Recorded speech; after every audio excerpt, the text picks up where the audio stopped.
Make this delicious jollof rice and beans with me. Hello lovelies, let's get started.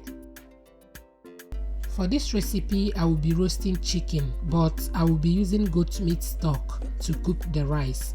So feel free to boil your chicken and use the stock. So I've washed my chicken really well. Now I'm going to marinate. I've got some mixed spices. Feel free to use any spices of your choice. I'll add vegetable oil to enable the spices to distribute evenly. I will massage to make sure that every pieces of the chicken are well coated with the spices. Once that is done, I will cover and set aside to marinate. Meanwhile, I will blend my tomatoes. I've got some grated ginger and garlic. I will blend and cook to reduce the moisture. Someone asked if ginger will not ruin the taste of my food. The answer is no, because I added little, not too much. So if you don't like any of my spices, feel free to use your preferred spices. I will go ahead and prep my other ingredients. I will chop up some onions, fresh curry leaves and set aside. Now it's time to make my jollof rice. In a preheated oil, I will add my chopped onions and curry leaves, thyme, bay leaf, mix and allow to fry for a while. Next, I will add my tomato paste, mix and allow to fry until the sour taste is no more. Next, I will add my cooked tomatoes, paprika powder, white pepper and seasoning cubes. I'm going to mix very well to combine and allow it to fry.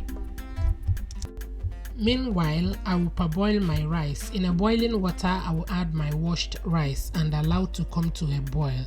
Once that is done, I will sieve it and wash it again. At this time, I check on the stew base and it's ready. I'm going to scoop out some stew for my beans.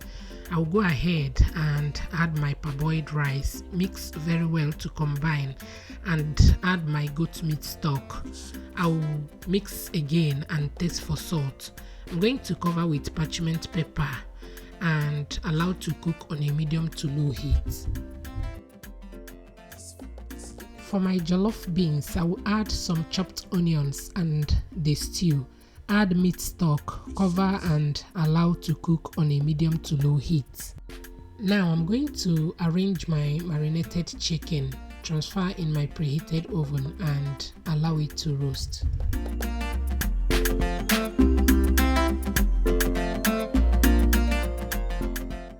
At this time, I check on the beans and it's ready. I'll go ahead to check on the rice. The rice is almost ready, but one more step to go. I will gently mix and add some butter. Mix and cover to steam on a low heat for 6 to 8 minutes. We will come back to it shortly. 8 minutes later, I check on it and give it a good mix and it's ready. I will also check on the chicken and it's ready. At this time, everybody is ready to dig in. The rice was rising and the beans was so good. Thank you for watching and enjoy the rest of the video.